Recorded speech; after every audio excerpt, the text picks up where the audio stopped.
మనకేమున్నది వేయడానికి అని ఏమి చేయకుండా కూర్చుందరు. మనకుంటే కదా. ఈ మాట అయ్యగారి మాట. మనకేమున్నది వేయడానికి మనం ఉంటే కదా. ఇలాగా అనుకునే వారి కానికేమిటట చెప్పండమ్మయ్యా, సున్నా. మనకి ఏముంది ఉంటే ఇస్తాం అని అనుకోకూడదు. ఈ కానుకలో కొన్ని అగ్నిలోనికి పోయేవి, కొన్ని అంగీకరింపబడేవి ఉన్నవి కనుక మనం దిద్దుకొని శుద్ధి కలిగి కానుకలు అర్పింపబడేవి. దేవుడు అంగీకరించు కానుకలు వేయగల ధన్యత దేవుడు మీకు కలుగ చేయును గాక అని అన్నారు చివరు. ఇక్కడ ఈ విషయాలన్నీ మీకు చెప్పడానికి సమయం సరిపోదు, కానీ దేవునికి ఇచ్చుట వలన మనకేమి ప్రయోజనం అనే మాటలు బైబిల్ గ్రంథమును బట్టి. ఇచ్చిన వారు ఎందరో ఉన్నారు మనకు బైబిల్లో. ఆది కాండము నుండి ప్రకటన గ్రంథం వరకు కూడా కానుకను గురించి బైబిల్లో అనేక చోట్ల రాయబడింది. దాదాపుగా మనం ఒక ప్రసంగానికి 25 అంశాలు 26 అంశాలుగా ప్రతిదానికి రెఫరెన్స్, పాత నిబంధన మొదలుకొని ఈ క్రొత్త నిబంధన పత్రికల వరకు కానుకల విషయమై దేవుడు ఏం రాయించాడో అది మీకు ఇప్పుడు చెప్పడానికి సమయం సరిపోదు, కానీ దేవునికి ఇచ్చుట వలన మనకేమి ప్రయోజనం. ఇచ్చేవారు మనస్పూర్వకంగా ఇవ్వాలి, హృదయపూర్వకముగా. ఇచ్చిన వారికి దేవుడిచ్చేది ఏమిటంటే మొదటిగా వారి కొట్లను నింపుతాడట. అంటే వారికి సమృద్ధిని దేవుడిస్తాడు. దేవుడి యొక్క వాక్యములో సామెతల గ్రంథము 3వ అధ్యాయము 7వ వచనము నుండి 10వ వచనం వరకు చూద్దాం. నేను జ్ఞానిని కదా అని నీవు అనుకొనవద్దు. యెహోవా యందు భయభక్తులు కలిగి చెడుతనము విడిచిపెట్టుము. అప్పుడు నీ దేహమునకు ఆరోగ్యము, నీ ఎముకలకు సత్తువయు కలుగును. నీ రాబడి అంతటిలో, గమనించాలి, నీ రాబడి అంతటిలో ప్రథమ ఫలమును. ఏమి ఇవ్వాలంటున్నాడు? నీ రాబడి అంతటిలో ప్రథమ ఫలమును, నీ ఆస్తిలో భాగమును ఇచ్చి. బహుశా నిజమైన క్రైస్తవుడు తన ఆస్తిలో కూడా భాగమిచ్చి యెహోవాను గణపరచును. అప్పుడు నీ కొట్లలో ధాన్యము సమృద్ధిగా ఉండును. నీ గానుగలలో నుండి క్రొత్త ద్రాక్షరసము పైకి పొర్లి పారును. నీకు ఏ కొదవ ఉండదు, తినడానికి కొదవ ఉండదు. నిజముగా దేవునికి అర్పించే వారికి మొదటిగా మనమే అర్పణ అయిపోవాలి, మన జీవితం అర్పణ అయిపోవాలి. ఇందాక పాస్టమ్మ చెప్పారు కదా, హేబేలు యొక్క కానుక ఏమిటంటే మొదటిగా తనను దేవుడు అంగీకరించాడని రాయబడింది. హేబేలును అతని అర్పణను దేవుడు అంగీకరించాడు. హేబేలే మొదటిగా అర్పణ అయ్యాడు. కనుక దేవునికి అర్పణ చేసుకోవాలి. దేవుని యందు భయభక్తులు కలిగి రాబడి అంతటిలో, రాబడి ఎంత రాబడి ఉందో, రోజుకి ఎంత ఉందో, నెలకి ఎంత ఉందో, సంవత్సరానికి ఎంత ఉందో అది మీకే తెలుసు, ఎవరిది వారికే తెలుసు. కాబట్టి మీ రాబడి అంతటిలో ప్రథమ ఫలమునివ్వండి. మీ ఆస్తిలో భాగం అన్నదమ్ములు పంచుకోవాలి, కానీ దేవుడు ఇక్కడ అంటున్నారు ఆస్తిలో కూడా భాగం. బహుశా నిజమైన క్రైస్తవుడైతే ఆస్తిలో భాగం ఇవ్వకపోయినా ఆస్తిలో కనీసం దశంభాగమైన ఇస్తే ఎంత బాగుంటుంది. ఆస్తిలో భాగం ఇవ్వమంటున్నాడు. అలా ఇచ్చినప్పుడు దేవుడు ఏం చేస్తానంటున్నాడంటే మీ యొక్క ధాన్యము సమృద్ధిగా ఉంటుంది. మీ కొట్లలో ధాన్యము. ఆ దినాల్లో ఇశ్రాయేలు ద్రాక్ష తోటలు ఎక్కువ కనుక ద్రాక్ష రసము మీ తొట్టిలో నుండి పొర్లి పారును. అంటే విస్తారమైన దీవెనలు మీకు కలుగుతాయి. అదే మాట మలాకీ గ్రంథంలో కూడా 3వ అధ్యాయంలో 8వ వచనం నుండి మనం చూస్తాం. మానవుడు దేవుని యొద్ద దొంగులునా, మీరు నా యొద్ద దొంగిలించి ఉన్నారు. దేని విషయంలో మేము దొంగిలితిమని మీరందరూ 10వ భాగమును ప్రతిష్ఠిత అర్పణలను ఇయ్యక దొంగిలితిరి. ఈ జనులందరూ నా యొద్ద దొంగిలించునే ఉన్నారు. ఏమై ఉన్నారు? శాపగ్రస్తులై ఉన్నారు. నా మందిరములో ఆహారమున్నట్లుగా 10వ భాగం మీరు తీసుకొని రండి అంటున్నారు. దీనిని మీరు చేసి నన్ను శోధించిన యెడల ఆయన ఏమంటున్నాడు? పరలోకపు వాక్యం, ఆకాశపు వాక్యాలను విప్పి పట్టజాలనంత దీవెన మీకు కుమ్మరిస్తాను. మొదటి విషయం ఏమిటంటే, దేవునికి ఇచ్చుట ద్వారా మనకు సమృద్ధిని దేవుడిస్తాడు. ఇచ్చుట ద్వారా సమృద్ధి ఉంది, అది తెలిసిన వారికే. ఎంతో మందిని గురించి సాక్ష్యం చెప్పగలం సంఘములో ఉన్న విశ్వాసులను గురించి. కానీ బైబిలే మీకు తెలియచేస్తూ, రెండవదిగా చూసినట్లయితే బైబిల్లో మరొక చక్కటి మాట ఏమిటంటే, దేవునికి సన్నిధిలో, దేవుని సన్నిధిలో అనగా దేవుని సన్నిధిలో మనము కానుకను వెదజల్లాలట. పరిశుద్ధ గ్రంథములో సామెతల గ్రంథము 11వ అధ్యాయం 24, 25 వచనాల్లో ఒక మాటను మనకు వెదజల్లి అభివృద్ధి పొందువారు కలరు. తగిన దానికన్నా తక్కువించి లేమికి వచ్చువారు కలరు. ఔదార్యము గలవారు పుష్టి నొందుదురు. నీళ్లు పోయి వానికి నీళ్లు పోయబడును. ఇక్కడ ఏమని రాయబడిందంటే, వెదజల్లి అభివృద్ధి పొందువారు కలరు, తగిన దానికన్నా తక్కువించి లేమికొచ్చువారు కలరు. అనగా వెదజల్లాలి దేవుని సన్నిధిలో మనము కానుకలు లేక దేవుని రాజ్య వృద్ధి కొరకు ఎక్కడెక్కడో వెదజల్లుతారు సొమ్ము, ఎక్కడెక్కడో ఖర్చు చేస్తారు. ఎక్కడికి వెళ్ళినా కూడా ఎంత డబ్బైనా ఖర్చు చేస్తారు, కానీ దేవుని దగ్గరికి వచ్చే లోపు బిగబడతారు. ఏమంటుంది? బిగబట్టి ఉందమ్మా, తక్కువిచ్చి లేమికి వచ్చు వారు. తగిన దానికైనా తక్కువించి, దేవుడిచ్చిన దానికైనా తక్కువించి. ఈ తక్కువిచ్చిన వారందరూ ఎవరట? లేమి కలిగిన వారే, కొదవ కలిగిన వారే, ఉన్నవారు కాదు. కనుక దేవునికి ఇవ్వడం ద్వారా ఈ రెండవ విషయాన్ని మనం చూస్తున్నాం. అభివృద్ధి పొందుతా, వెదజల్లే వారికి అభివృద్ధి. మూడవ మాటను చూసినట్లయితే ప్రసంగి గ్రంథము 11వ అధ్యాయము 1వ వచనములో వ్రాయబడిన మాట, మీ ఆహారమును నీళ్ల మీద వేయుము, చాలా కాలము తర్వాత ఫలము కలుగును. అంటే దేవునికి ఇచ్చేదంతా మనము వెంటనే మనకు రాకపోవచ్చు. ఈ రోజు ఇచ్చిన వెంటనే రేపే రావాలి కాదు, ఓ టైం ఉంటుంది. ఇవ్వడం మాత్రం మానద్దు. అలాగ దేవుని సన్నిధిలో దేవునికి అర్పిస్తూనే ఉండు. ఒక సమయం దేవుడు ఏర్పాటు చేస్తుంటారు. ఆ సమయం వచ్చినప్పుడు మీరెంత దేవునికి ఇచ్చారో అంతకంటే 100 రెట్లు మీకు దేవుడు తిరిగి ఇస్తారు.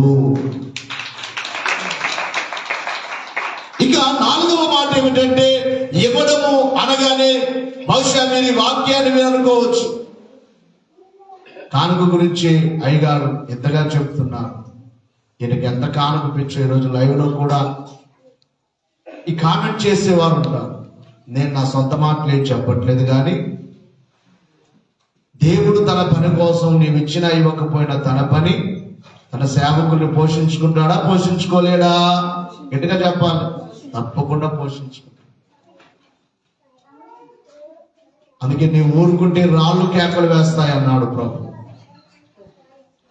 ఎస్తేరుతో మొర్దెకై ఏమన్నాడు? యూదులకు నీవు చేయకపోతే దేవుడు మరొక వైపు నుండి సహాయం పంపిస్తాడు, చేయకపోతే నీకే నష్టం, కానీ దేవుని పని మాత్రం దేవుడు ఆపు చేసుకోడు, జరిగిస్తాడు. ఆహారం నీళ్ళ మీద వేయండి. ఈ మాటను బట్టి ఈ వాక్యం చదువుతుంటే ఈ సేవ నాకు గుర్తుకొస్తుంది. వివాహమైన క్రొత్తలో అంతకు మునుపు అయితే మరలా తిరిగి వెళ్ళాలి, ఏ టైం అయినా ఆ రాత్రికి వెళ్ళిపోయేవాడిని. అమ్మగారిని ఇంటి దగ్గరే చిన్నపిల్లలు, ఆ తర్వాత వివాహమైన తర్వాత దేవుడు గర్భఫలం ఇవ్వడం, అవి ప్రయాణాలు చేయలేదు ఆటోలో కనుక ఆటోలో ప్రార్థనకు వెళ్ళేవాడిని. చిన్న మోటార్ సైకిల్ తీసుకొని ఒక బాబును వెంట తీసుకొని రాత్రి చాలా దూరం, ఆ దినాల్లో ట్రాఫిక్ చాలా ఎక్కువగా ఉండేది, బైక్ తోలడానికి కూడా నాకు సరిగా రాదు. ఆ దినాలు ఆ మైండ్స్ లారీలు ఎక్కువగా తిరిగేవి ఆ కాలంలో. ఎలా ప్రయాణమో, వచ్చిన కానుకంతా కూడా వారమంతా తిరిగేవాడిని. దేవుని సన్నిధిలో అబద్ధం చెప్పట్లేదు.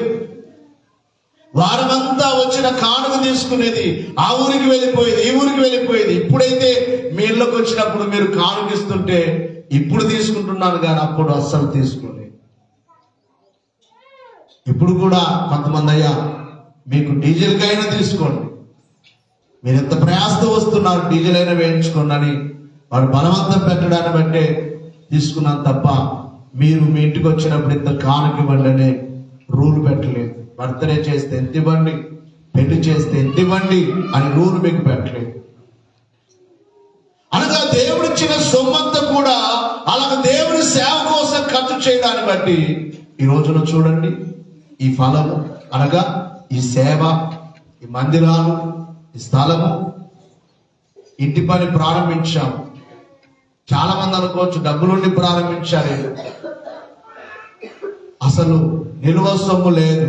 అద్భుత రీతిగా ఏం కావాలో క్రిస్మస్ సందర్భంలో కొంతమంది కానుకలు ఇచ్చారు, కుమారుడు 10,000, కొంతమంది 17,000, అలాగని వారు సమర్పించుకున్నారు. కొంత ఖర్చు అయిపోయి కొంత మిగిలితే ఆ సొమ్ముతో ఐరన్ తీసుకొని రావడం జరిగింది. అలాగే మన బెడ్డింగ్ వేయాలి, 10,000 కావాలి మేస్త్రికి. ఆ కంకర కూడా అప్పుగా తోలారు, కంకరకు అంతటికి 10,000 కావాలి. నిన్న వారం కాక పోయిన వారం ఒక తల్లి వచ్చింది ఆంధ్ర నుండి. ఆ తల్లి 10,000 రూపాయలు కట్ట చేతిలో పట్టుకు, ఆమెను అడగలేదు. ఆమె ఫోన్ చేసామా 10,000 కావాలి తీసుకురమ్మని అడగలేదు, ఎవరిని అడగట్లేదు. ఏదన్నా అడిగితే అప్పుగా అడిగి మరలా కొంచెం లేట్ అయిన వారికి ఇవ్వడం జరుగుతుంది తప్ప మీరు ఇంత తీసుకురండి అంత తీసుకురండి నేను బలవంతం ఎప్పుడు చేయలేదు, చేయకూడదు. ఆ 10,000 తెచ్చి కానుక, అయ్యా కానుక తెచ్చాను. ఆ మరుసటి రోజు బెడ్డింగ్ వేస్తే ఆ బెడ్డింగ్ కు ఆ 10,000 వచ్చిన పనిచేసే వాళ్ళకి అక్కడ కంకరకు అంత కలిపి కరెక్ట్ 10,300 రూపాయలు అయింది ఆ రోజు, అంత ఖర్చు. మన కుమారుడు తన కుమారుడికి 4 రోజులు టైం పెట్టారు, ప్రభు సన్నిధిలో ప్రార్థన చేయడం జరిగింది. అద్భుత రీతిగా బెంగళూరు తీసుకెళ్లారు. బెంగళూరు నుంచి అన్ని నార్మల్ రిపోర్ట్లని దేవుడు క్షేమంగా తీసుకుని వచ్చారు. ప్రతి నెల భోజనాలు. ఆ కుమారుడు ఇప్పటికి 4 నెలలు అవుతుంది. ఒక నెల స్వీటు, ఒక నెల చికెను, ఒక నెల నిన్న ఓలిగలు, రకరకాలుగా. అంటే దేవుడు నాకు చేశారు, నేను చేయాలి. అమ్మగారికి ఫోన్ చేస్తాం, మా ఇంటి పని కోసం ఒక 10,000 కానుక ఫోన్ పే చేస్తున్నా. దేవునికి మహిమ కలుగును గాక. దేవుడు పంపిస్తాడు, మనం వేయాలంతే.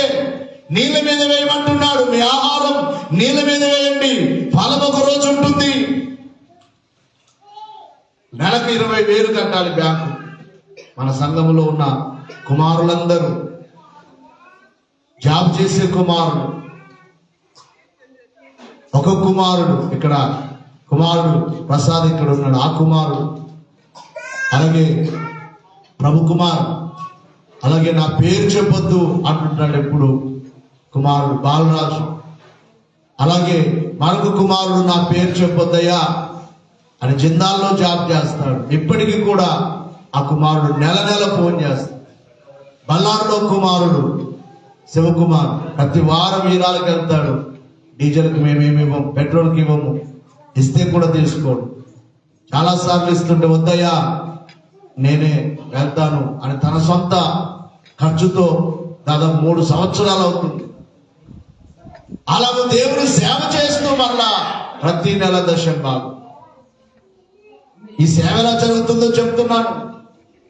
ఆ రోజున ఎంత వస్తే అంత అలాగ నీళ్ళ మీద వేసినట్లుగా దేవుని కోసం ఖర్చు చేయడం జరిగింది. సువార్త కోసం, సభల కోసం, భోజనాల కోసం. ఈ రోజునైతే భోజనాలు ఒక 3 సంవత్సరాలు అవుతుంది. భోజనాలు మేము చాలా తక్కువ ఏర్పాటు చేయడం. ఈరోజు కూడా గంగరాజు యొక్క కుటుంబం అయ్యా మేమే ఏర్పాటు చేసుకుంటామన్నారు కుమార్తె బర్త్డేని బట్టి. మొన్న ఎల్లాపురం కుమార్తె పంపించినది అవి ఏర్పాటు చేద్దాం అనుకున్నాం, కానీ ఫోన్ చేస్తే మరొక నెల వీలైతే ఆ బియ్యం అలాగే ఉన్నాయి, ఆ సొమ్ము అలాగే ఉంది. మరొక నెల ఆ కుమార్తె ప్రభునామంలో ఏర్పాటు చేయడం జరుగుతుంది. దేవునికి మహిమ కలుగును గాక. చేతులు ఎత్తాలి. దేవునికి స్తుతి కలుగును గాక. మాకు ఎలా వస్తుంది దేవునికి ఇస్తే అనొద్దు. దేవుని సేవలో ఇన్ని సంవత్సరాలు, 20 ఏళ్ళు అవుతుంది. ఈ సంవత్సరాలు కర్ణాటకలో అడుగుపెట్టి కర్ణాటక వచ్చి 20 సంవత్సరాలు అవుతుంది. 20 సంవత్సరాలుగా ఏనాడు దేవుడు ఉపవాసం పెట్టలేదు. సేవకుల్ని, సేవకురాల్ని, పిల్లల్ని. జీతాలు లేవు, నిలువ సొమ్ము లేదు. ఈ దశం భాగాలన్నీ నెల 20,000 బ్యాంకు కట్టాలి. ఈ మందిరాలు కొంత అప్పు చేశాం, ఆ లోన్ తీసుకున్నాం, ఆ లోన్ 20,000 కట్టాలి. అంటే ఏ పనికి దేనికి ఏం కావాలో దేవుని కోసం మనం చేస్తే దేవుడు మనకి ఏం కొదవ చేయడు. కనుక ప్రియులారా, మీ ఆహారము నీళ్ల మీద వేయండి, సమయం వచ్చినప్పుడు దాని ఫలము మీరు చూస్తారు. ఇప్పటికి కూడా దేవుని సేవకి ఏమేమి ఖర్చు చేస్తున్నారు, నిల్వ సొమ్ము లేదు. ఇప్పటికి కూడా నీళ్ల మీదనే. అయ్యగారు దేవదాసాయి గారు ఎక్కువ ఈ మాట అనేవాడు సేవకుతో, అబ్బాయి మీ ఆహారం నీళ్ల మీద వేయండి, మీ ఆహారం నీళ్ల మీద వేయండి. ఈ నెలలో 3 రోజులు సభలు, 3 రోజులు సభలకు ఎంతో ఖర్చు అవుతుంది. కొంతమంది, ఒక సేవకుడు ఆంధ్ర నుండి, ఒక సేవకుడు బెంగళూరు నుండి వస్తున్నాడు, బెంగళూరు నుండి 2 సేవకులు వస్తున్నారు. భోజనాలకు, ఏర్పాట్లకు ఎంతో అవుతుంది. వచ్చింది వచ్చినట్లుగా నాకంటూ దాచుకోకుండా దేవుని సేవ జరగాలి. ఒక్క ఆత్మైన రక్షింపబడాలి. దేవునికి మహిమ కలుగును గాక.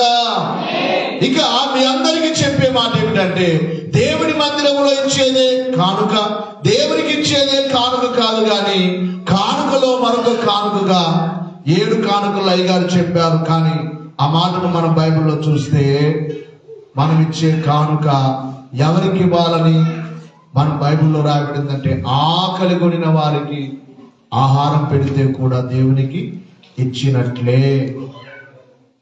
మనసు పెట్టి వినాలమ్మా. అందుకనే భోజనం ఈ దినాల్లో అయితే భోజనం సమృద్ధిగా ఉంది. కొంతమంది పెట్టే మనసు కలిగిన వారు ఉన్నారు, కొంతమంది ఉండి కూడా ఎవరికి పెట్టరు. బైబిల్ చెబుతున్న మాటే మీకు చెబుతున్నాను, సొంతముగా కాదు.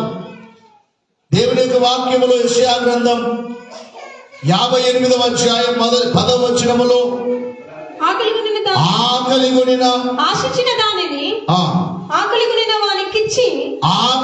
వానికిచ్చి శ్రమపడిన వానిని తృప్తిపరచిన ఎడల చీకటిలో నీ వెలుగు ప్రకాశించును, అంధకారము నీకు మధ్యాహ్నము వలె ఉండును. బాగా వినాలి. ఆకలి కొనిన వారికి, ఆకలితో ఉన్నాడు, ఆశతో ఉన్నాడు. కొంతమంది చూస్తే బాగానే కనబడతారు, కానీ వారి పరిస్థితి. మన ఉదయం నేను పిల్లల్ని, బుజ్జిని స్కూల్ వదిలి అక్కడ టీ తాగుదామని అక్కడ ఆగాను. అక్కడ ఆయన విచారంగా కూర్చున్నాడు, బ్యాగ్ తీసుకొని ఎక్కడికో వెళ్ళాలి. తన దగ్గర డబ్బులు అయిపోయాయి. తను ఎక్కువ అడగట్లేదు, సార్ 10 రూపాయలు తక్కువ ఉంది సార్, నాకు బళ్ళారికి వెళ్ళాలి, ఓ 10 రూపాయలు ఇస్తారా? అతని దగ్గరకు వచ్చాడు. అతన్ని చూడగానే నాకు చాలా ముందే చూసినప్పుడే ఏమో ఇతను ఏదో శ్రమలో ఉన్నాడు అనిపించదా, సైడ్ కూర్చున్నాడు అలా బ్యాగ్ వేసుకొని దిగు. నా దగ్గరికి వచ్చి సార్ ఒక 10 రూపాయలు ఇస్తారా అంటే, నా దగ్గర 10 రూపాయలు చిల్లర లేదు, 20 రూపాయల నోటు ఉంటే తీసుకోయా అని చెప్పి 20 రూపాయలు కూడా వచ్చాను. దేవునికి మహిమ కలుగును గాక. ఎవరు ఏ అవసరతలో ఉన్నారో నిన్ను అడిగినప్పుడు లేదు అనవద్దు. ఆకలితో వచ్చి నీ దగ్గరికి అమ్మా కొంచెం అన్నం పెట్టమ్మా అంటే లేదు అనవద్దు. ఆకలితో ఉన్న వారికి ఆహారం పెడితే దేవుడు ఏం చేస్తానంటున్నాడంటే నీ చీకటిని వెలుగుగా చేస్తాను అంటున్నాడు. ఏం చేస్తాడట? మీరు ప్రతి విషయాన్ని గమనించాలి. మొదటిగా దేవుడికి ఇచ్చే వారి కొట్లను దేవుడు నింపుతాడు. దేవుడికి ఇచ్చే వారిని దేవుడు అభివృద్ధి చేస్తాడు. మూడవదిగా మీ ఆహారం నీళ్ళ మీద వేయండి, ఆశించకుండా మీరు దేవుడికి ఇస్తూనే ఉండండి. ఒకరోజు నా ఫలాన్ని మీరు తప్పకుండా చూస్తారు. నాలుగవదిగా ఇక్కడ వ్రాయబడిన మాట ఏమిటంటే, అమ్మా మాట్లాడదు లైవ్ లో వెళ్తాయి మాటలు. దేవునికి మహిమ కలుగును గాక. చేతులెత్తాలి. దేవునికి స్తుతి కలుగును గాక. నాలుగవ మాట ఏమిటంటే, ఆకలి కొనిన వారికి మీరు చెప్పండి అయ్యమ్మా, ఇంట్లో వారికి పెట్టండి. కొంతమంది బాధపడుతున్నారు ఇంట్లో, తల్లి తండ్రి తల్లిదండ్రులైన వారు బాధపడుతూ ఉంటారు. అయ్యా మా ఇంట్లో మా కొడుకులు లేకపోతే మా కోడలు భోజనం పెట్టట్లేదు. ఎంత బాధని ఒకసారి ఆలోచన చేయండి. నువ్వు చిన్నగా ఉన్నప్పుడు నువ్వు పుట్టుకతోనే పని చేసుకుంటూ భోజనం చేసావా?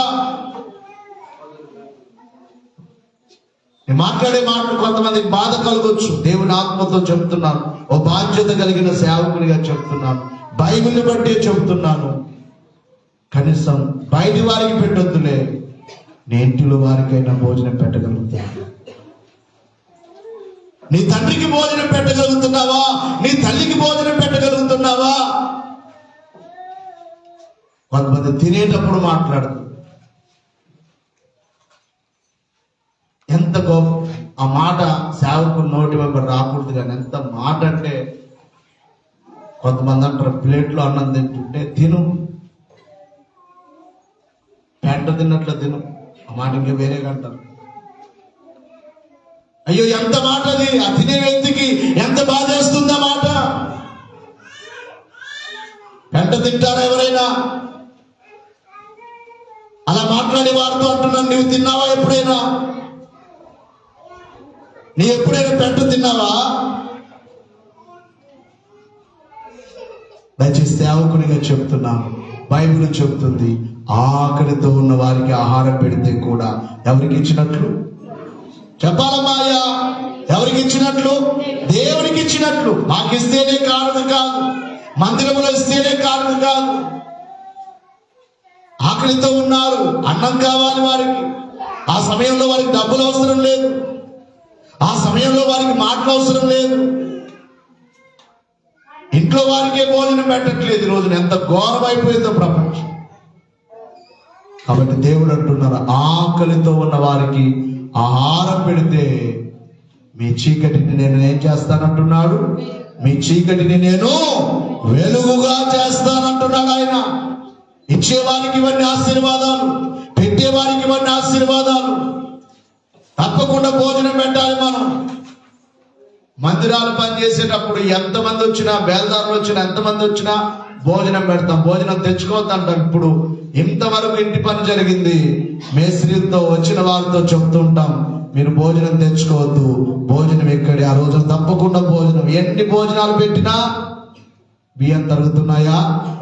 పెట్టడంలో ఉంది సమృద్ధి, పెట్టడంలో ఉంది వృద్ధి. పెడితే బియ్యం అయిపోతాయేమో, మాకు తినేకుండవేమో.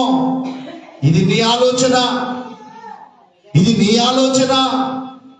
దేవునిది అది కాదు. నువ్వు పెట్టు, నేను ఇస్తా. కాబట్టి మీ అందరికీ చెప్తున్నాను, తల్లులారా అలాగే కుమారులారా, నీ బిడ్డల ఆకలి నువ్వు గుర్తించు, నీ తల్లి ఆకలి నువ్వు గుర్తించు, నీ తండ్రి ఆకలి నువ్వు గుర్తించు. ఎవరైనా నీ దగ్గరకు వచ్చి ఆకలేస్తుంది అంటే నీకు తోచినంతగా సహాయం చేయి. అలా చేస్తే కూడా ఎవరికి పెట్టినట్లు దేవునికే ఇచ్చినట్లు. దేవునికి మహిమ కలుగును గాక. ఇక 5వదిగా చూసినట్లయితే కొంతమంది బీదవారు ఉంటారు, పేదవారు. అందుకే అయ్యగారు ఒక కీర్తనలో పాడారు, పేదలకు ఆహారము పెట్ట వెనుక తీసి పొమ్మనరాదు, నీదనను నీకే కాదు నిలుగని దేహి అనువారికి. పేదలకు ఇవ్వడంలో వెనకాడొద్దు.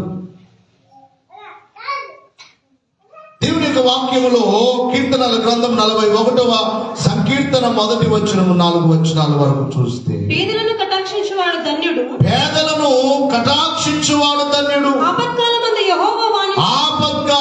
యెహోవా వానిని తప్పించును. యెహోవా వానిని కాపాడి బ్రతికించును. బాగా వినాలి ఇక్కడ ఎంత చక్కని మాటలు.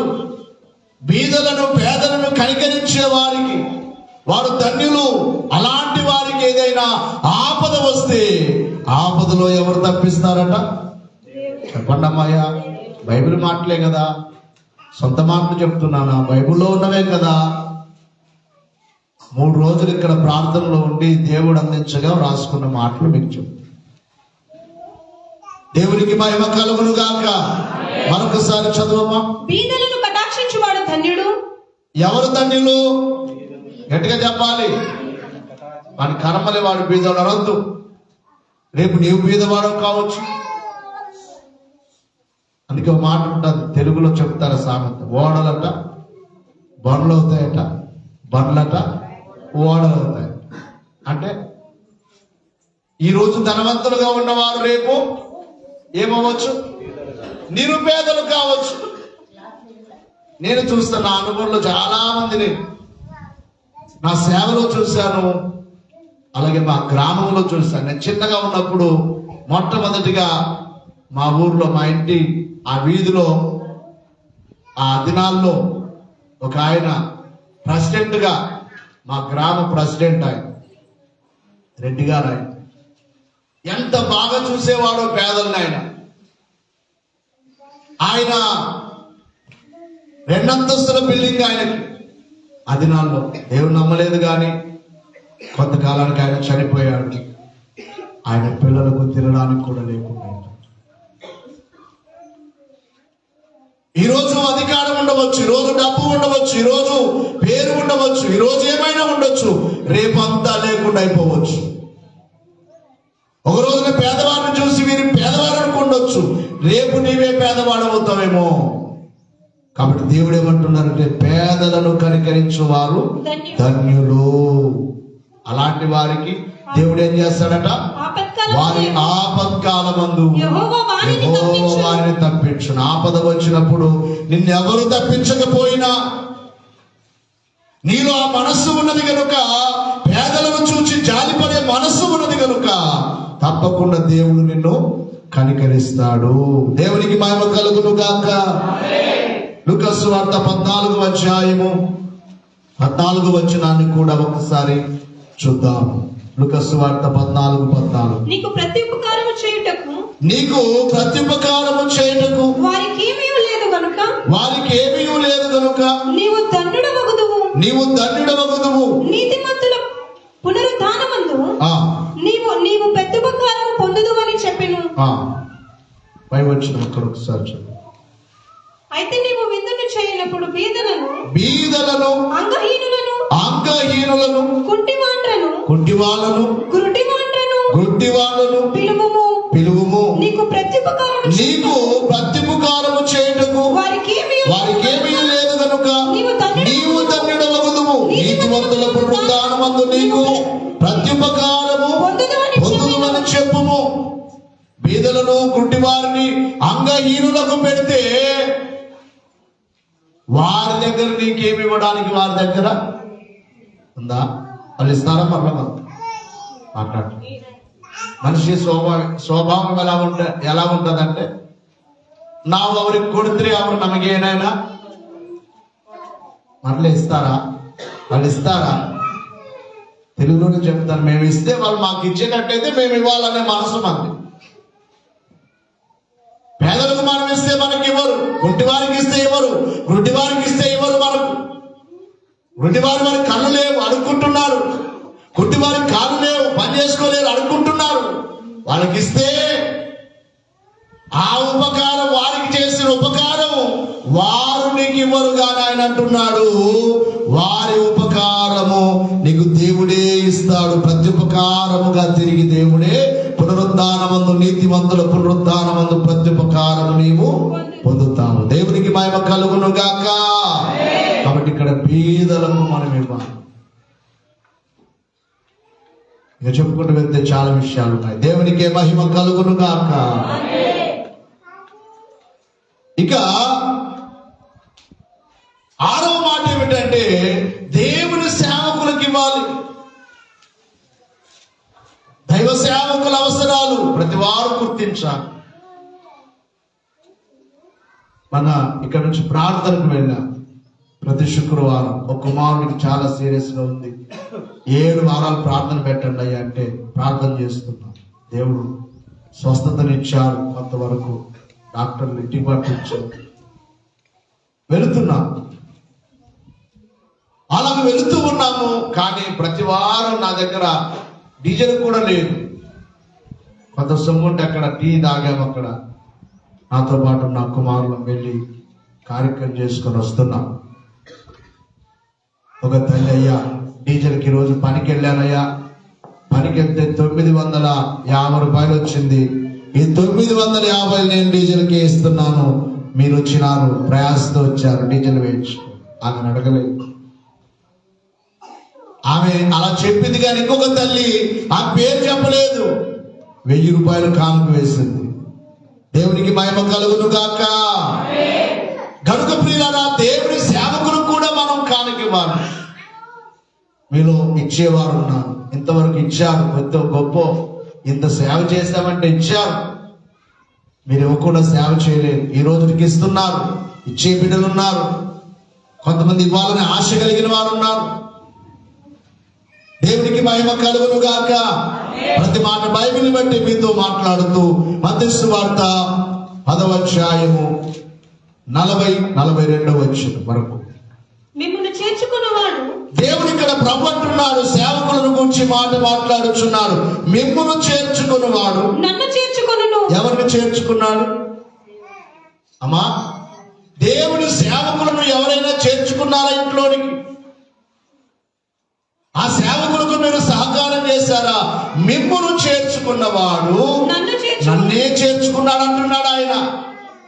సేవకులారా, మిమ్మల్ని కాదు వాడు చేర్చుకోండి ఇంట్లోకి, నన్ను చేర్చుకున్నాడు. అమ్మా, నన్ను చేర్చుకున్నవాడు, నన్ను చేర్చుకున్నవాడు నన్ను పంపిన వాడిని చేర్చుకున్నాడు. ప్రవక్త అని ప్రవక్తను చేర్చుకుని, ఒక ప్రవక్తను ఇంటిలోనికి చేర్చుకొని ప్రవక్త ఫలము పొందును. ప్రవక్తను చేర్చుకున్న వారికి ప్రవక్త ద్వారా తప్పకుండా వారికి ఫలము, ఆశీర్వాదము వస్తాది. ఇది ప్రభు మాట. నీతిమంతుడని, ఒక నీతివంతుడిని చేర్చుకున్నవాడు నీతివంతుని ఫలము పొందును. మరియు శిష్యుడని యేసు ప్రభువారి శిష్యుడు ఎవరు? ఏ చిన్నవారిలో ఒకరికి ఈ బాగా వినాలి, గిన్నెడు చన్నీళ్లు త్రాగనిచ్చును, వాడు తమ ఫలము పోగొట్టుకొనడని నిశ్చయముగా మీతో చెప్పుచున్నాను. కొట్టని చెప్పండి ప్రభు మాటలు. ప్రవక్త మీ ఇంటికి వచ్చాడు, సేవకుడు మీ ఇంటికి వచ్చాడు. ఇక్కడ ఏమనుంది? ఈ చిన్నవాడు, ఒక చిన్న సేవకుడు మీ ఇంటికి వచ్చినా ఏమివ్వండి? మీ దగ్గర ఏమి లేదు, కాడికి ఇవ్వకపోయినా పర్వాలేదు, మంచి మనసుతో, అయ్యా ನೀರು ಕುಡೆಯ ನಾವು ನಿಮಗೆ ಏನೇನು ಕೊಡಬೇಕಂತ ನಮಗೆ ಮನಸ್ಸಿದೆ, ಆದರೆ ನಮ್ಮ ಹತ್ರ ಏನಿಲ್ಲ, ಇದಿಗೋ ಈ ನೀರು ಕುಡೆಯ ಅಂತ ನೀವು ಮಂచి ಒಳ್ಳೆ ಮನಸ್ಸಿನಿಂದ ಒಂದು ಗ್ಲಾಸ್ ನೀರು ಕೊಟ್ಟಿದ್ರೆ ಕೂಡ ನಿಮಗೇನು ಬರ್ತದೆ చెప్పాలమ్మా? ఏమొస్తుంది? ఆశీర్వాదం. మొదటి నుండి మీకు మాట్లాడుతూ దశంభాగం ఇచ్చిన ఆశీర్వాదమే, దేవుడికి అంత ఇచ్చిన ఆశీర్వాదం చెప్పాను ఇందాక. ఆ తల్లి అలాగిస్తూనే ఉంటది. అక్కడ కాంపౌండ్ కట్టడానికి కానుక ఇచ్చింది, అక్కడే పెట్టాను, వాడుకోలేదు. అమ్మా నా దగ్గర ఉంటే అయిపోతుంది, త్వరలో అక్కడ ఆ మందిరానికి కాంపౌండ్ వేయాలి. అయితే ఆమె పిల్లలకు దేవుడు కొలువు చేయలేదు, అందరికి దేవుడు జాబులు ఇచ్చారు. ఆ జాబ్ చేసే పిల్లలు కూడా నెల నెల కానుక దేవునికి ఆ దశభాగం ఇస్తూ మరలా ఫస్ట్ జీతం దేవునికే సమర్పించుకుంటున్నారు. వెదజల్లడం, కూలి పనికి వెళ్ళి ఉదయం నుంచి రాత్రి వరకు వెళ్ళి పనిచేసిందంతా తెచ్చి దేవునికి ఇవ్వడం అంటే ఎంత మంచి మనసు ఉంటే ఇవ్వగలరు. వెదజల్లే వారికి దీవెనని మనం చూసాం. ఆకలితో ఉన్న వారికి ఆహారం పెడితే వెలుగు కలుగుతుందని చూచాం. బీదలకు ఆహారం ఇస్తే వారు మనకి ఇవ్వలేరు కానీ ఎవరిస్తారట? దేవుడే ప్రతి ఉపకారం ఇచ్చును అని చూచాం. ఇక్కడ దేవుని సేవకులను చేర్చుకున్న వారికి ఎవరిస్తారట ఫలము? దేవుడే ఇచ్చు. కొంతమంది ఉంటారు చేర్చుకొని పెట్టి నా వీళ్ళందరూ ఆ సేవకుడు ఇలా ఈ మాటలు మాట్లాడుతున్నావా, నీకేమి లేదు చెప్పండి, ఫలం లేదు. నీవు సేవకుడి కాదు చేర్చుకున్నది, ఆ సేవకుడు పంపించిన ఒక ఆ సేవకుని ప్రతినిధిని లేక ప్రభునే చేర్చుకున్నావు. ప్రభువే నా ఇంటికి వచ్చాడు అనే మంచి మనసు కలిగి ఉన్న వారికి ఫలం. షినేమిరాలు ఏం చేసిందమ్మా? ఎవరిని చేర్చుకుంది? దైవజనుడైన ఏలియా. నిజమే, సేవకుడు. ఒకవేళ భార్య ఉంటే, కుటుంబం ఉంటే ఇల్లు ఉంటుందేమో కానీ కుటుంబం లేకపోతే, భార్య లేకపోతే సేవకుడి జీవితం. నా పెళ్లి కాకముందు ఎక్కడ పడితే అక్కడ పడుకోవడం. సేవకు వెళ్ళి చాలా అలసిపోతే షాల్లో ఆ ఇసుక ఉంటే ఇసుక మీదే పడుకునేవాడు. ఇసుక కుప్పలు ఉండేవి, ఆ ఇసుక కుప్ప మీద అలా పడుకోవడం. చెయ్యిలా పెట్టుకొని పడుకుంటే చెయ్యి అంత జోమం చేసేది. వీళ్ళరా ఎక్కడెక్కడో పడుకొని వెళుతున్నాడు సేవకుడు. ఎలీషా దైవజనుడు చెట్టు కిందో యాడో ఎక్కడో సేవ చేసి, రాత్రి పగలు సేవ చేసి తనకు నివాసం లేదు. కానీ షునేమిరాలు ధనవంతురాలు. ఆమె మనసు ఆ సేవకుని వైపు చూచి, అయ్యో ఎంత గొప్ప దైవజనుడు, నీతివంతుడు, ప్రవక్త, ఈయనకు నివాసం లేదే అని చెప్పి ఆమె తన భర్తతో మాట్లాడి, భర్త పర్మిషన్ తీసుకుని, అయ్యా మన దైవజనుడికి మనము మన ఇంటి పైన ఒక గృహం కట్టిద్దాం, మన గ్రామానికి వచ్చే దైవజనుడికి మన ఇంటి మీద ఒక గది కట్టిద్దాం, అక్కడ ఒక దీప వృక్షాన్ని పెడదాం, ఒక బల్లను పెడదాం, ఒక మంచం వేద్దాం.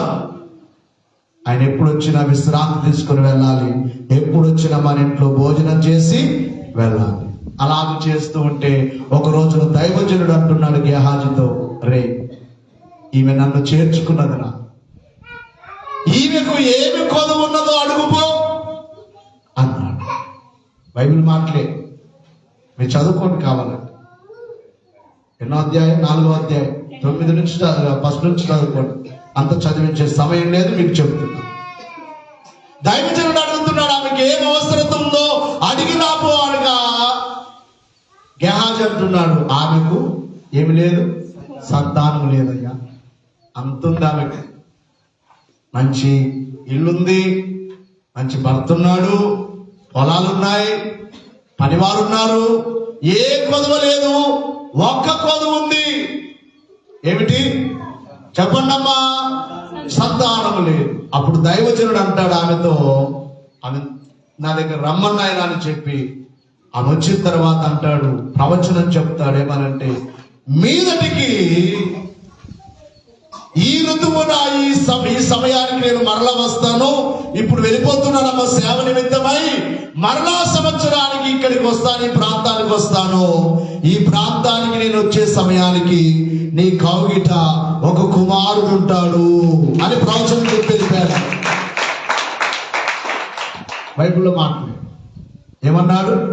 నేను వెళ్ళిపోతున్నాను, ఇప్పుడు నన్ను చేర్చుకున్నావు తల్లి, ఎక్కడెక్కడో నివాసం ఉండేవాడిని, చక్కగా పైన గది కట్టించావు విశ్రాంతి తీసుకోవడానికి, నాకు భోజనం పెడుతున్నావు, ఎంత చేస్తున్నావు కనుక నీవు చేసిన ఉపకారానికి ప్రత్యుపకారం నేను ఇవ్వాలి కనుక దేవుని నామంలో నీకు ఒక ప్రవచనం చెప్తున్నాను. అని ప్రవచనం చెబుతున్నాడు దైవజనుడు. మీదుడికి సంవత్సరానికి మరలా నీ దగ్గరికి వస్తాను, వచ్చినప్పుడు నీ కౌగిట ఒక కుమారుడు ఉంటాడని దైవజనుడు వెళ్ళిపోయాడు. మరలా సంవత్సరానికి తిరిగి వచ్చే లోపు దేవుడు ఆమెకు ఒక కుమారుని ఇచ్చాడు. పట్టణించాడు. యేసు ప్రభు అంటున్నాడు, ప్రవక్తను చేర్చుకొనిన వారికి ప్రవక్త ఫలము కలుగుతుంది. ఒక చిన్న సేవకుని చేర్చుకున్న వారికి ఈ రోజు ఎలా తయారైపోయారంటే పెద్ద అయ్యగారు కావాలి. యేసు ప్రభు ఆ మాట చెప్పలేదు. పెద్ద అయ్యగారులనే చేర్చుకోండి, పెద్ద అయ్యగారులకే కానికి ఇవ్వండి చెప్పాడా? చెప్పండి అమ్మా. చిన్న వారిని చేర్చుకున్న వారికి నేనేమిస్తాను? మంచి మనసుతో, మంచి మనసుతో. దేవుడికి మహిమ కలుగును గాక. ఇక లాస్ట్ మాట చెప్పి నేను ముగిస్తాను. అందరూ ఒకసారి లేచి నిలబడండి. కొరింథీ 2వ పత్రిక 9వ అధ్యాయం 7వ వచనాన్ని ఒకసారి చదవండి త్వరగా. సనుగు కొనకయు బలవంతముగా దేవునికి ఇచ్చేవారు ఎలా ఇవ్వాలంటే సనుగు కొనకయు బలవంతముగా కాకయు ప్రతివాడును తన హృదయములో నిశ్చయించుకొనిన ప్రకారము ఇవ్వవలెను. దేవుడు ఉత్సాహముగా ఇచ్చువానికి ప్రేమించును. కొంచెముగా విత్తువాడు కొంచెముగా పంట కోయును, సమృద్ధిగా విత్తువాడు సమృద్ధిగా పంట కోయును. ఈ విషయమై చెప్పవచ్చును. దేవునికి మహిమ కలుగును గాక. దేవుని సన్నిధిలో నీ విత్తుతే అనగా దేవుని సన్నిధిలో కొంచెమే ఇద్దావా, నీకు కూడా దేవుడు ఎంత ఇస్తాడట? మాట్లాడలేదు. నా మాటలు కదమ్మా, నా మాటలు అయితే నన్ను తిట్టుకోండి. ఎవరి మాటలు ఇవి? దేవుడు రాయించిన మాటలు. ఏమంటున్నాడు? కొంచెముగా విత్తువాడు కొంచెమే పంట కోస్తాడు, సమృద్ధిగా ఎత్తువాడు సమృద్ధిగా పంట కోస్తాడు. కాబట్టి ఇక్కడ ఈ కొంచెముగా విత్తే వాళ్ళని గురించి ఒక మాట చెప్పాలి. బైబిల్ భాష ప్రకారంగా చెప్తున్నాను. ఈ కొంచెముగా విత్తే వాళ్ళంట పిసినారితనం వాళ్ళంట. ఎవరు? పిసినిగొట్టు తను. ఆ తినరు, ఇంకొకరికి పెట్టరు. రేపోతే ఎవరు తింటారో కూడా ಯಾರವ್ರದಿ ಎಲ್ಲ ಊಟ ಮಾಡ್ತಾರೋ ಯಾರಿಗೆ ಅವರಿಗೆ ಗೊತ್ತಿಲ್ಲ, ಯಾರಿಗೆ ಗೊತ್ತಿಲ್ಲ. ఉన్నంత వరకు తినరు, కడుపుకు తినరు, వాళ్ళు తినరు. చెప్పండమ్మయ్యా, ఇంకొకరికి పెట్టరు. ఇక్కడ పిసినితనం కొంచెముగా ఎత్తేవారు. ఒక 3 విషయాలు వీరిని గురించి బైబిల్ మనకు చెప్తుంది. సామెతల గ్రంథం 28వ అధ్యాయము 27వ వచనం. 28-27. బీదలకిచ్చువానికి లేమి కలుగదు, కన్నులు మూసుకొని వానికి బహుశాపములు కలుగును. ఎవరి మాట ఇది? దేవుని మాట. బీదలకిచ్చేవానికి వారికి లేమి కలగదు, కొదువు ఉండదు వారికి. అలాగే పేదవారిని చూచి చూడనట్లుగా వెళ్ళిపోయి కళ్ళు మూసుకుని వెళ్ళేవారికి వాడు పేద నాకేమొచ్చు. పేదవారు నీ బంధువులు కావచ్చు, పేదవారు నీ స్నేహితులు కావచ్చు, పేదవారు నీకు తెలియని వారు కావచ్చు. చూచి చూడనట్లుగా మాత్రం వెళ్ళొద్దు. బహుశా నీ దగ్గర సహాయం లేకపోతే మనసులో ఒక ప్రార్థన చేసుకో. ప్రభా, వీరిని కనికరించయ్యా, వీరికి సహాయం చేయనైనా అని ప్రార్థన చేసి వెళ్ళిపో తప్ప కన్నులు మూసుకొని వెళ్ళావా అంటే అర్థం ఏంటి? కన్నులు మూసుకొని వెళ్ళడం అంటే అర్థం ఏంటి? వాళ్ళకు సహాయం చేసే మనస్సు ఇచ్చే స్తోమత శక్తి నీకు ఉండి కూడా ఏం చేస్తున్నావు? చూసి చూడనట్లుగా వెళుతున్నావు. అలాగ వెళ్ళావా ఏం కలుగుతుందటమ్మా? ఏ శాపము? బహుశాపము. ఏ శాపము? బహుశాపం అంటే కొంచెమా ఎక్కువ? గట్టిగా చెప్పాలి. ఎక్కువ శాపము. ఇంకొక మాటను ప్రసంగి గ్రంథం 5వ అధ్యాయం 13వ వచనం. ప్రసంగి 5:13. సూర్యుని క్రింద మనస్సునకు ఆయాసకరమైనది జరుగుట నేను చూచి తిని. అదేమనగా ఆస్తి గలవాడు తన ఆస్తిని దాచిపెట్టుకుని ఏం చేసుకొని, చెప్పండి గట్టిగా అయ్యామా, దాచిపెట్టుకొని తనకు నాశనము తెప్పించుకుని. ఏం తెచ్చుకున్నాడు? ఏమయ్యా నా ఆశీర్వాద వాక్యాలు చెప్పుకోండి గట్టి చెప్తున్నారని అనొద్దు. ఎవరు చెప్తారు? కథలు చెప్తున్నారు. ఈ రోజున బైబిల్ చెప్పట్లేదు, బైబిల్లో ఉన్నవి చెప్పట్లేదు. ఎన్ని ఉన్నాయో ప్రవ్వే కొద్ది పెద్ద గనిది. ఆస్తిని సంపాదించుకొని దాచిపెట్టుకునేవాడు తనకి ఏం తెచ్చుకుంటున్నాడట? నాశనమే. ధనాపేక్ష సమస్తమైన కీడులకు మూలము. కొందరు దానిలో పడి తమను తామే పొడుచుకున్నారట, శోధనలో పడ్డారట, ఉరిలో పడ్డారట. ధనాపేక్ష, ధనం మీద ఆశ మనకుండకూడదు. మన ఆశ అంతా ప్రభువే. మన ఆశ అంతా మనకెంత కావాలో అంత ఉంచుకోవడం. మిగిలినది ఎవరైనా సహాయం పొందే వారికి సహాయం. నీ బంధువుల్లో ఇబ్బందులు ఉన్నారా? వారి దగ్గర మరలా ఆశించొద్దు, పెట్టు వారికి. నీ ఇంట్లో వారు ఆకలితో ఉన్నారా? తప్పకుండా భోజనం పెట్టు. అది పెట్టడమే మన మనసు. మీకు చెప్పే నేను నా పెళ్లి కాక మునుపు ఒకవేళ నా దగ్గర డబ్బులు సంపాదించుకోవాలంటే ఎంత ఉండేదో తెలుసా? కట్టలలాగా చేతిలోనికి వస్తుండేవి. వారానికి పని చేస్తున్నాం. ఆ డబ్బులను పట్టుకుని ఏడ్చేవన్నయ్యా, పాడైపోతానేమో తండ్రి. అదేది ఆశించకుండా ఆ దినాల్లో ఒక సేవకుడు, సేవతో పాటు నేను వెళ్ళేవాడిని. వారంలో ఒక 2-3 సార్లు సువార్తకు వెళ్ళేవారు. ఆ సువార్తకు వెళ్ళినప్పుడు తప్పకుండా నేను చెప్పేవాడిని, డీజిల్ ఎంత అవుతుందో ఆ ఖర్చు నాదే. కొంతమంది సేవకులు వచ్చి మాకు ఇబ్బంది ఉందంటే, ఫీజు కట్టడానికి లేదు అని బాధపడుతుంటే వాళ్ళ పిల్లల ఫీజు కూడా ఇచ్చిన సందర్భాలు. మనకి ఎంత కావాలో అంత. తర్వాత మా అక్క పిల్లలు నా దగ్గరే ఉండేవారు. ఈ మాట అంటే వారికి ఇష్టం ఉండదట.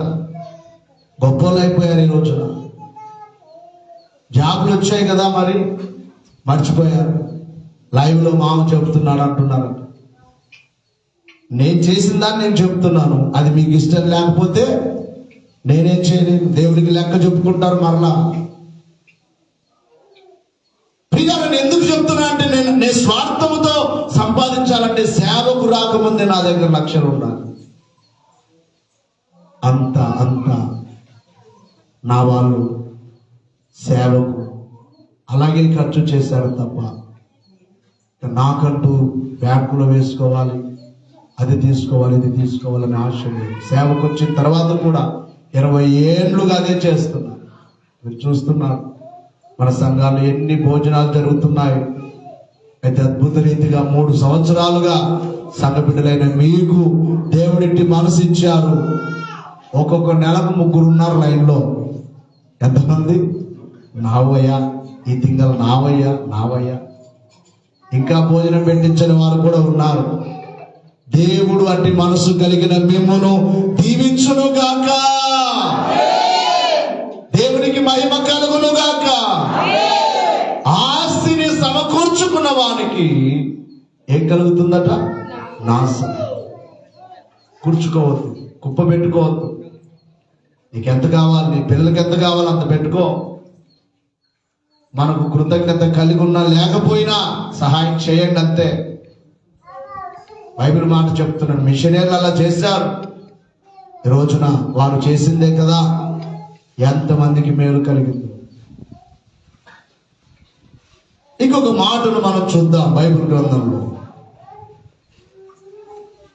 ప్రసంగి గ్రంథం 5వ అధ్యాయము 5వ వచనం. నీవు మ్రొక్కుకొని దానిని చెల్లించుము. నీవు మ్రొక్కుకొని చెల్లింపకుండుట కంటే మ్రొక్కుకొనుటయే మేలు.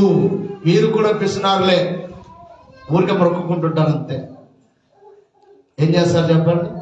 మొక్కుకుంటారు, మేము అది ఇస్తాం ఇది ఇస్తాం. ఒక ఆయన అన్నాడు, అయ్యా మందిరం కడుతుంటే 40,000 కానికి ఇవ్వాలని ఉందయ్యా, నాకు కానిపిస్తానయ్యా. 40,000 కదా కాదు కదా, 4,000 కూడా ఇవ్వాలి, 400 కూడా ఇవ్వకుండా మందిరం అయిపోయింది. మందిరం అయిపోయిన తర్వాత ఆయన చనిపోయాడు. వయసు అయిపోలేదు. మొక్కుకోవద్దు. ఏముంది ఇక్కడ? మొక్కుకొనకుండుటే నీకు మేలు. మొక్కుకొని నీవు చెల్లించలేదంటే నీకు, దానికి రివర్స్ లో చెప్పుకోండి. మొక్కుకొని నీవు చెల్లించలేదంటే, మొక్కుకొని చెల్లిస్తే మేలు, మొక్కుకొని చెల్లించకపోతే నీ కీడు. అలాంటప్పుడు నీవు మొక్కుకొనకపోవడమే నీకు మేలు. మొక్కుబడి చేసుకున్నావా? దేవునికి అందిస్తాం, ఎంత ఇస్తాం, అన్ని వేలిస్తాం, ఇన్ని వేలిస్తాం. అవశ్యంగా ఇవ్వు, త్వరగా తెచ్చు. ఏం చేస్తావో తెచ్చు, మొక్కుకున్న తెచ్చు. మొక్కుకొని దాచుకున్నావా? ఎవరు చేశారు ఆ పని? 2 భార్య భర్తలు. ఎవరు వారు? అననీయ, సప్ఫీరా. ఏం చేశారు? చెప్పన్నమ్మయ్యా, ఏం చేశారు? అమ్మారు, ఇస్తామన్నారు పొలం. మొక్కుకున్నాడు మొదటిగా, కానీ కొంత దాచిపెట్టారు, కొంత తెచ్చారు. ఆత్మతో అడుగుతున్నాడు సేవకుడు, ఇంతకీ అమ్మారా? అవునయ్యా, అబద్ధం చెప్తున్నా. ఎందుకు నీవు దేవుని ఆత్మను మోసపరుస్తున్నావు అంటుంటేనే అక్కడికక్కడే పడి చనిపోయాడు అననీయ. భార్య వచ్చిన తర్వాత భర్త చనిపోయిన సంగతి తెలియదు. భర్త ఇద్దరు మాట్లాడుకున్నారు అబద్ధం ఆడదామని. భర్త మాట్లాడినట్లుగానే అబద్ధం చెప్పింది. దేవునికి ఇవ్వకుండా ఆమె కూడా ఏమైపోయింది? అక్కడికక్కడే పడి చనిపోయింది.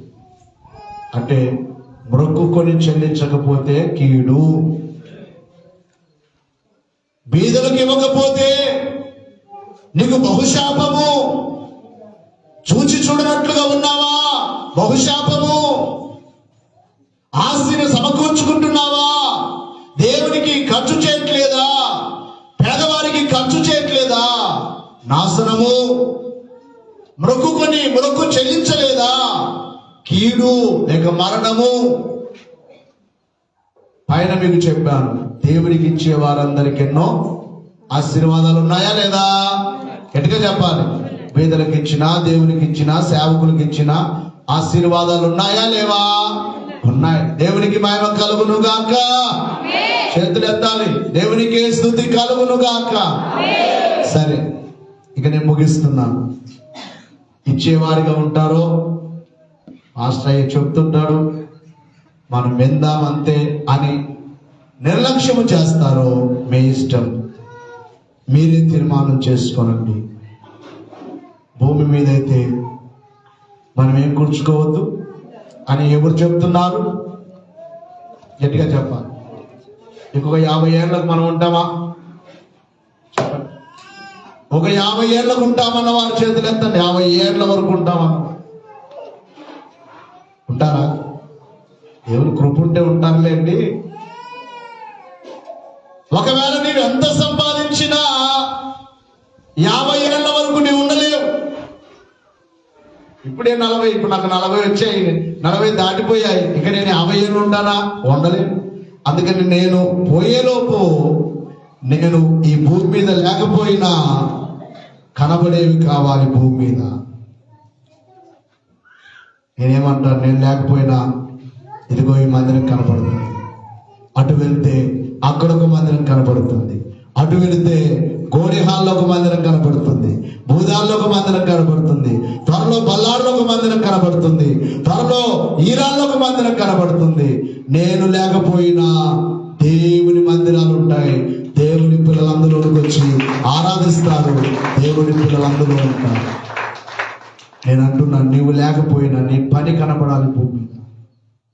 నీ పని అలాగే ఈ మందిరం నేను ఒక్కరినే కట్టలేదు, కానీ ఇందులో మీ అందరి సహకారం ఉంది. అందుకని చెప్తున్నాను, మనము లేకపోయినా మన పని, చెప్పండి అయ్యామా, మీరు వేసుకోవడం గొప్ప, వేసుకున్న దాన్ని ఖర్చు పెట్టకపోతే అవుతాయా ఈ మందిరాలు?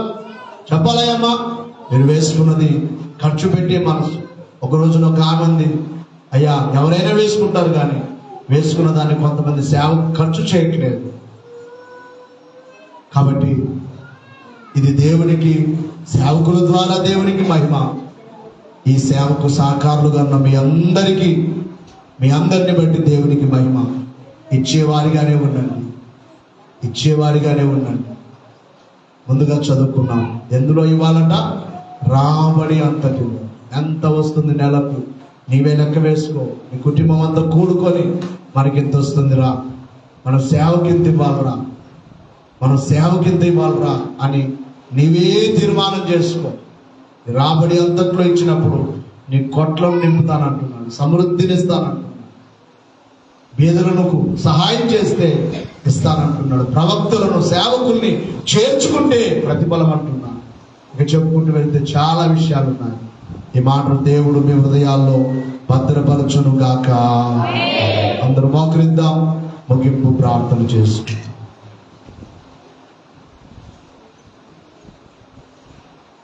పాడి పంటలు ప్రభువు నీకియగా, అన్న వస్త్రము నీకు దయచే